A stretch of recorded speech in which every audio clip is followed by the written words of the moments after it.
Hey guys, let's just start this video off with the worst take I've ever heard. This take is so fucking bad that I can't even, I can't. The notion that, oh, peace is possible. Aaron's choice is wrong. Peace is possible. Look, the alliance is bonding. Look, the alliance is together. It holds no weight because this is all at the expense of Paradisians. And I can't tell you why I got so fucking mad this episode. I can't tell you why, but I'm gonna tell you why. I cannot fucking believe that all of this care and consideration is taken into account. Oh, we must protect the Azumbito clan, right? The clan members. They're so important. Oh, but fucking kill the Jaegerists. Kill the normal civilians. Kill Paradisians. Destroy our chance of a future. Kill the fucking Jaegerists. Obviously, the Azumbito, they're against the genocide, so yeah, protect them. But I just don't fucking like how it's Paradisians can just die, and this alliance is bonding and forming over the damnation of Paradise Island. That's literally what it comes down to. Think about the big picture. Sure, they're talking now. Sure, they're, what did they say last episode? Look at us now. We've been talking and we haven't killed each other. LOL. Yes. But you're talking because you're both on the same side, which is damning Paradis in the long run. And I cannot. Oh my god. I have never been more pro-rumbling until this fucking episode. Because it's like, what are you doing? The world is being united. The alliance is being united over the fact that Paradise Island is the bad guys. What is Isayama trying to fucking say here? Look, these Jaegerists are terrible. These Jaegerists are horrible. Right, but there's innocent people on this island too. So we're damning us few members of the Survey Corps. All of us together are deciding to damn an entire nation, an entire fucking island. It just blows me away, man. I can't. I haven't been this mad in a while, but this shit is unbelievable. You cannot make this shit up. You see the struggle with Connie. Oh, we are friends. I don't want to kill you. You see that struggle, but at the same time, it's like, holy shit, man. Are you on the fucking right side? You are a traitor. You're damning your entire nation to hell. And you're partnering up. Oh, I couldn't stand watching the Annie scenes. When I saw Annie transform, I got PTSD, bitch. Remember how she slaughtered the Survey Corps? Never talked to Levi about that. Right? I guess he just doesn't care. He needs to heal, so he's out of it or some shit, right? Okay, right. I just can't do it. You want to make a series where genocide looks bad, right? So you have these Jaegerists, right? You have Flock being completely, he's enjoying his little power trip. He really is. But at the same time, he's right as fuck. He's trying to get this shit done. He is trying to protect Paradis more than Hanji has in the last 20 chapters, bitch. I cannot make this shit up. What, are they supposed to just sit down and die? They're supposed to lay down and die then? No rumbling. They have to die. The world was coming after them. Tiber said. No rumbling, they have to die. And now this rumbling that the alliance is going to end now, again, they still have to die. You mean to tell me if, let's say, 10% of the world was rumbled, right? Let's say 5%. You think they can talk the fuck out of that? You think Armin, fucking Arlert, Strawberry Shortcake, her fucking self, you think Armin Arlert can talk Paradis out of being the devils after a partial rumbling? Absolutely not. Literally. It's such a disgusting, nasty feeling, just thinking about this shit, man. I am over it. I just don't understand how you can be so pro-alliance. Well, they're doing the right thing. It's a numbers game. Okay, who are you to say that these let's say 500,000, I don't know, people live in Paradis. Who are you to say that their lives don't matter? They've been collecting the short end of the stick the entire series. They've been partially genocided on over and over and over. They've been hate crimed, literally, the entire series. And I'm supposed to be, what, pro... I don't even know. Pro-alliance? Who's gonna... I can't do this, man. I can't.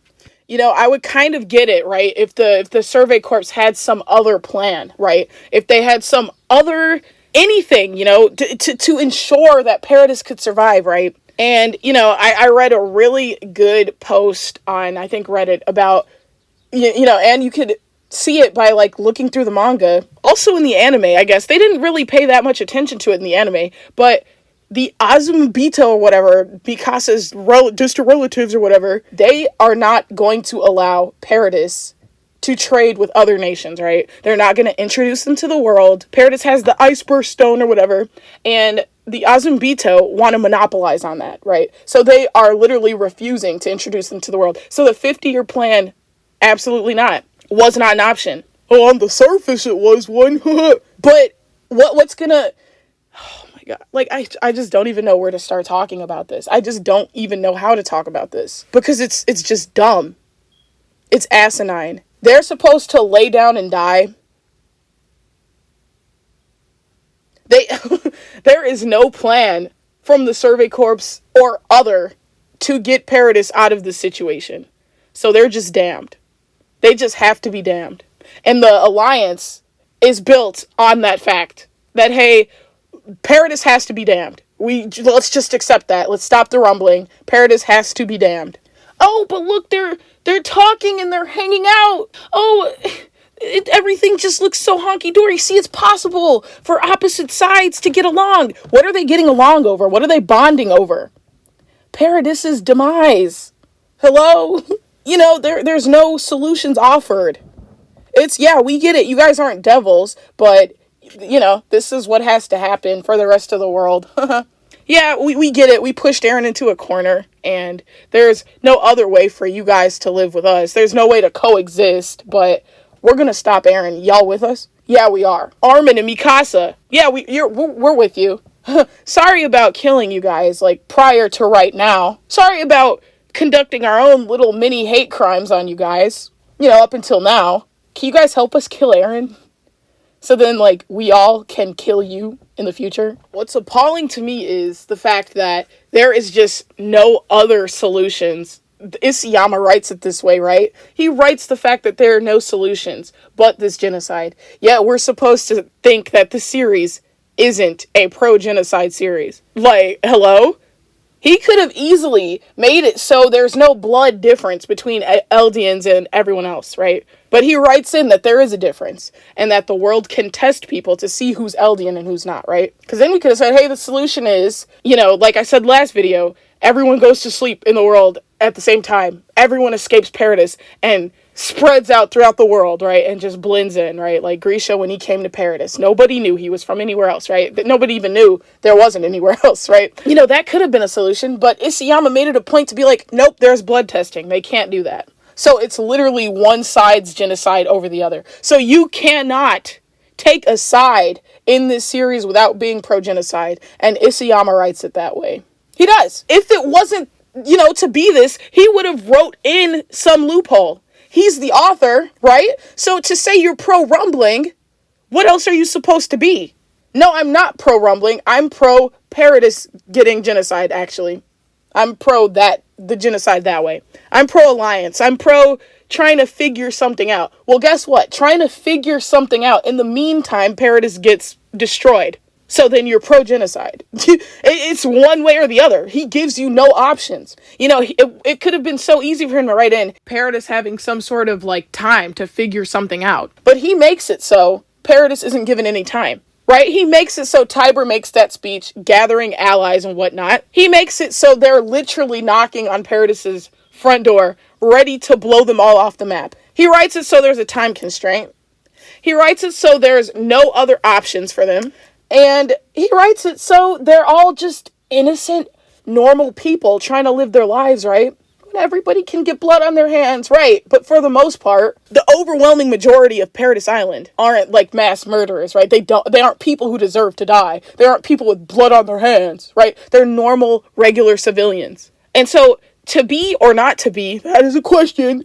To be pro-genocide, to be to be pro-rumbling is, yeah, I'll admit it. It's, quote, pro-genocide, in the context of the story, right? Disclaimer, context of the story. Don't take anything I say out of the freaking context. You know what the fuck I'm talking about. I'm sorry, but in this series, like, you look at Flock, and he's having a power trip, right? And you can condemn his power trip. Bro, take it easy, right? You don't have to be killing these people for not bending the knee, or so to speak, right? You don't have to do all that. But fundamentally, he is right. He is right. These are a group of people who just want to live, honestly. And they're being denied that right because of their race.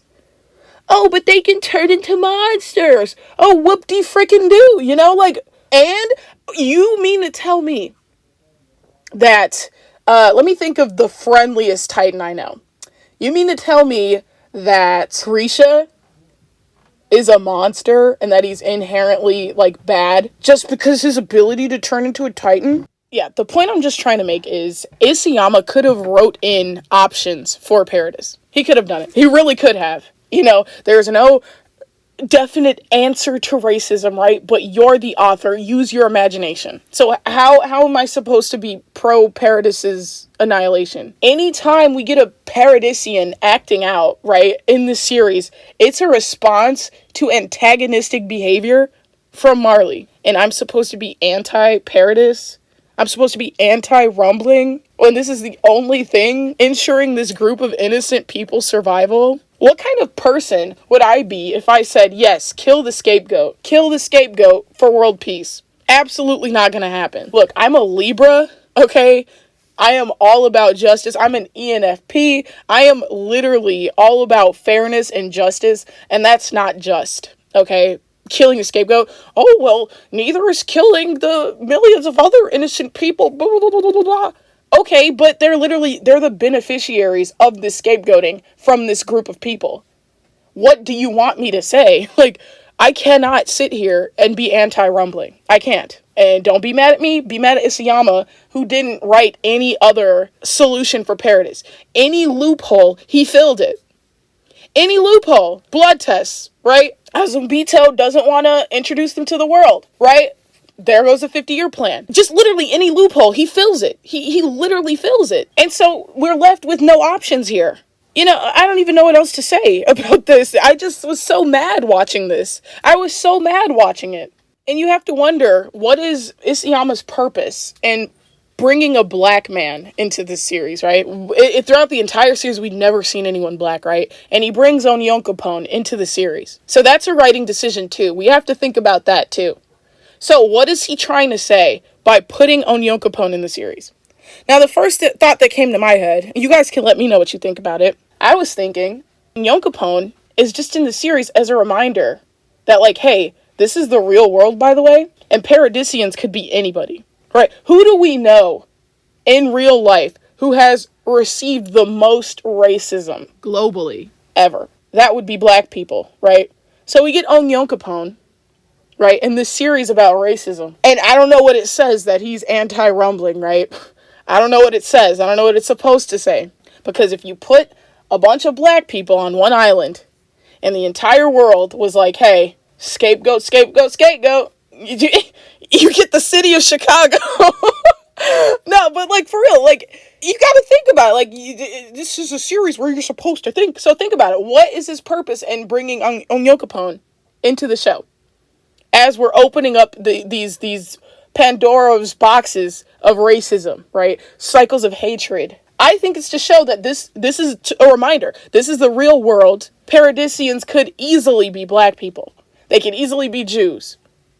They could easily be any marginalized group. Now, are you going to sit there and say that they should be annihilated for the rest of the world's comfort? Onyokopon's black skin.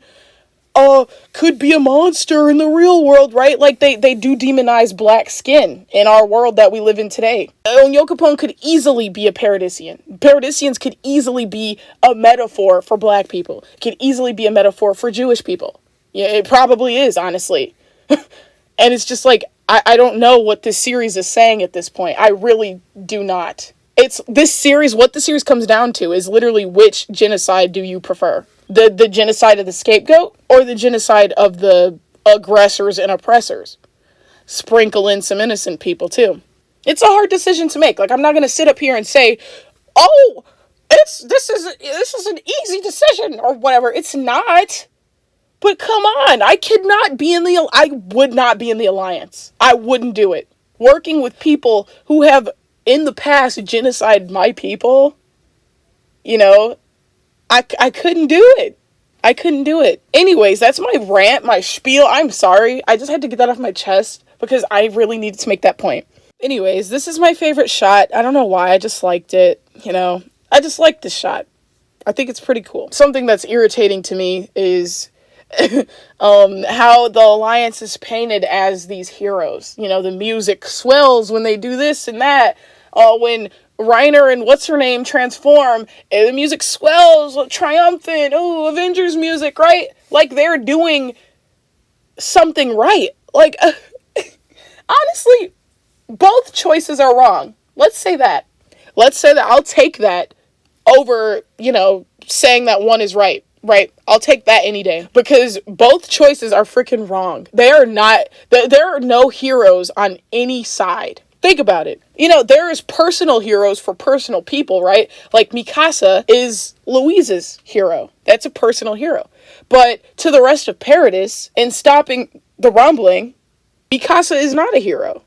And, maybe that's what the series is trying to say, too. That the hero could be, it's definitely trying to say that, right? Because Reiner was trying to be the hero for Marley. I really could not stand this episode. I couldn't stand it. And then we get the Armin trying to talk Daz and whatever the other guy, Samuel, trying to talk them down from opposing them. And it doesn't work. And he literally gets shot in the mouth. A testament to any time Armin tries to solve any conflict with his mouth, it does not go well, right? Pixis is the one who saves Eren in that moment when the red-haired guy's about to bomb him, the military leader, right? After he transforms for the second time. Pixis saves Eren. His power and his authority saves Eren. Power and authority are all people got, right? Think about it. No one calls Erwin, but Levi. Wink wonk. They call him Commander. No one calls Levi. They call him Captain, right? Even in this episode. Why does Yelena call Levi Captain? What? He's not her captain. So it's just a testament about how much power and authority is the only thing that really gets things done. And this rumbling, there you go. And a point that was brought up in this episode was the fact that, when Floch was going on his little power trip, he was like, yeah, Eren's gonna bury your heritage in the ground. That made me feel a little bad, for being pro-rumbling. That made me feel a little bad. I was like, okay, that's not cool to bury someone's heritage. Obviously, that sucks really bad. But hey, if that's how you get rid of racism, are you guys religious? Noah's Ark? So here we have some Jesus parallels too now. So some God parallels. Eren's God. Noah's Ark. This is literally Noah's Ark. God's like, these people are so disgusting. We're just going to start this all over again. We're literally going to start it all over again. And was he right in doing that? My Christians, my Catholics, was God right to flood the earth and start over again? To bring peace and prosperity to everyone? It sucks. Guys, I know that it sucks. I am not pro-murder. I'm not like any of that. In the context of the series and in real life, I'm not pro any of that stuff. But in the context of this series, I am pro-rumbling 100%. Start it over, clean the slate, get rid of the hatred, get rid of the racisms, and then what? Like, I don't know, erase the Paradisians' memories of Titan powers ever existing or whatever. Da da da. And then Eren will have done what he set out to do. Racism over. Oh, but there will be such a civil war over this. Okay, but hey, you know, you can't fix everyone's marital problems. You can't fix everyone's, I don't know, problems over this and da-da-da. But his goal is to bury the seeds of hatred for his specific race. So if he does that, he succeeded. Period. End of story. I've never understood this civil war argument. Yeah, there's always going to be conflict. He knows he can't solve conflict. No one can solve conflict. You know, brothers and sisters have conflict all the time. A guy shot his own brother over messing up his Flappy Bird score. Remember that in the news, guys? That stuff's never going to go away. But the point is, the cycle of hatred can, with the rumbling. And honestly, it's the only way. It's written that way. Cycle of hatred being erased, Paradisians getting to live is one option. And the other option is cycle of hatred remains. Paradisians have to die for being born a certain way, for being born a race. Now, which side are you on? Are you pro-rumbling or are you pro-Paradisians perishing? Choose one. And then tell me that I'm wrong in thinking what I think. You gotta support genocide one way or the other. That's how it's written. So, who would you rather see go? That's what it comes down to, guys. Who would you rather see go? Anyways, that's pretty much it for this video, guys. Like, I didn't mean for it to get all this ranty. I told you guys my perfect shot, my gas character this episode, obviously Flock. You know, Mikasa did some cool shit. Like, I'm not gonna lie. I like Mikasa sometimes. I am not a Mikasa anti. Good lord. Twitter is wild, guys. Follow me on Twitter at Brown's Tragic. There is something new and weird and strange going on literally every single day on Twitter. Drama. There's a lot. Twitter is so much, guys. Anyways, I'll leave you there. Be back next week. Hopefully we get some Kino in the next 2 episodes. Did you guys notice the white birds above the boat? And then they did an overhead shot right from the underbellies of the birds and they looked black. Or maybe they just were black. I didn't count them. Could have been 13. AoE. I don't know. I don't know. But anyways, if you got this far, make sure you comment, like, and subscribe. My watchers and my subscribers are finally leveling out, so that's good. And I'll be seeing you guys next episode. Bye-bye. Oh, wait. First, I want to say my ass character this episode was Hanji. I really don't like Hanji, you know. Well, at least we got some Armin, like, doing what he's supposed to do, you know, making plans, figuring shit out, trying. You know, we got some Armin thoughts this episode. Good job, Armin, finally. So I do want to commend him for that, you know, give credit where it's due. I always believe in giving credit where it's due. I always do it. Armin was, you know, it failed in the end, but he was still trying to figure some stuff out. I really liked that. I appreciated that. That was nice. We got good Mikasa fights. We got Kiyomi somehow flipping over a seasoned soldier. Sure, I guess. We got some good Yelena. Got a sexy shot of Yelena. We got Levi not saying anything at all. Again. Oh, and the last thing I want to say was do not get wrapped up in Magath apologizing and so on and so forth. Again, this is all possible only because of the response of the rumbling. You know, no rumbling equals no alliance, equals no coming to senses, equals no coming together.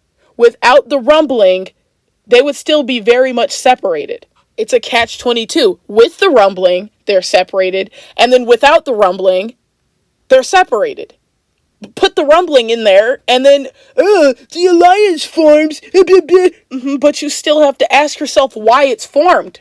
It's formed to stop the big bad Paradisians. You know, any other situation, they don't recognize these people's humanity. Huh, you're willing to help us by damning your own people?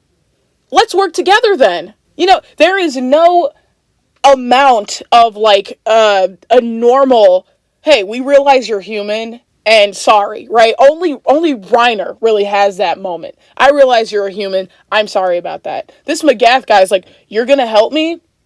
You're gonna help me kill, you know, Eren? And save my hometown? You're gonna do that with me? Okay, cool. I'm sorry. I was wrong about you then. There is no normal human circumstance that would bring these two peoples together, which is why the rumbling's the only answer. If you're an anime only, leave right now. But literally, this is why we get what we get at the end, right? We have our chosen Paradisians, Armin, whatever, the Avengers, right? And the rest of them get bombed, just carpet bombed. They all die. So the rumbling literally only serves to protect the Alliance. And that's asinine. I hate that. That's disgusting. Anyways, that's it. Bye. See you next week. And subscribe if you haven't already. Okay, bye.